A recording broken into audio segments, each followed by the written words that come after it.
തമിഴ് സിനിമയിൽ അവസരം വാഗ്ദാനം ചെയ്ത് തട്ടിപ്പ്. നടി ഷൈനി സാറയ്ക്ക് വാഗ്ദാനം ചെയ്തത് രജനീകാന്ത് സിനിമയിലെ റോൾ.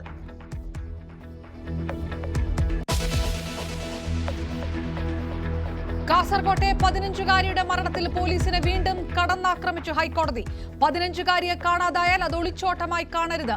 അന്വേഷണത്തിലെ വീഴ്ചകൾ ഓരോന്നും എണ്ണി പറഞ്ഞ ജസ്റ്റിസ് ദേവൻ രാമചന്ദ്രന്റെ ബെഞ്ച്. ഫോൺ ലൊക്കേഷൻ കണ്ടെത്താൻ എന്തായിരുന്നു തടസ്സമെന്നും ചോദ്യം. അന്വേഷണത്തിൽ വീഴ്ചയുണ്ടായിട്ടില്ലെന്ന് സർക്കാർ.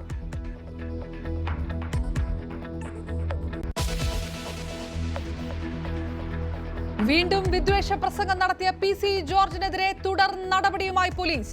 കേസെടുക്കുക നിയമോപദേശത്തിന്റെ അടിസ്ഥാനത്തിൽ. ജാമ്യത്തിൽ തുടരുമ്പോഴും PC വിദ്വേഷം പറഞ്ഞത് പാലായിലെ പരിപാടിയിൽ.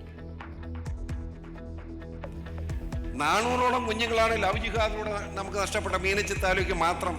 എത്രത്തെ തിരിച്ചു കിട്ടി? 41 തിരിച്ചാണ് സമയത്തുള്ള ചരിത്രത്തിലേക്ക് കിടക്കുന്നില്ല. ഞാനിത് അനുഭവിച്ചുകൊണ്ടിരിക്കുക. അതിന് എനിക്കറിയാൻ വേദനിക്കുന്ന അനുഭവങ്ങൾ.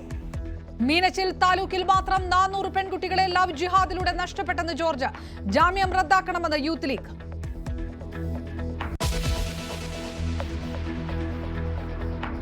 പരസ്യ പ്രതികരണത്തിൽ ഖേദം പ്രകടിപ്പിച്ച നിലപാട് മയപ്പെടുത്തി A. പത്മകുമാർ. പരസ്യമായി പ്രതികരിച്ചത് തെറ്റായെന്ന് പത്മകുമാറിന്റെ പ്രതികരണം.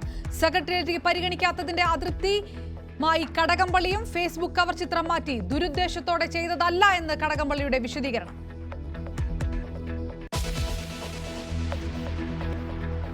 PFI STPI വ്യാജ ഫണ്ടിങ്ങിൽ ED കുരുക്ക് മുറുകുന്നു. കണ്ടെത്തിയത് വിദേശത്തു നിന്നുള്ള ഫണ്ട് കൈമാറ്റ വിവരങ്ങൾ. 29 അക്കൗണ്ടുകളിലൂടെ നിക്ഷേപിച്ചത് 262 കോടി.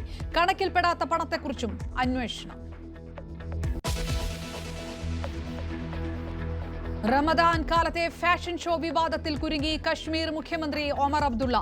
ഗുരുതര ആരോപണവുമായി BJP. ഫാഷൻ ഷോ നടത്തിയ ഹോട്ടൽ ഒമർ അബ്ദുള്ളയുടെ ബന്ധുക്കളുടേതെന്ന് ആരോപണം.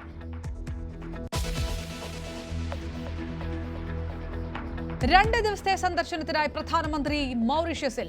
നാളെ മൗറീഷ്യസ് ദേശീയ ദിനാഘോഷങ്ങളിൽ മുഖ്യാതിഥിയായി പങ്കെടുക്കും. മോദിയെ സ്വീകരിച്ച മൗറീഷ്യസ് പ്രധാനമന്ത്രി നവീൻ രാങ്കുലവും മന്ത്രിമാരും.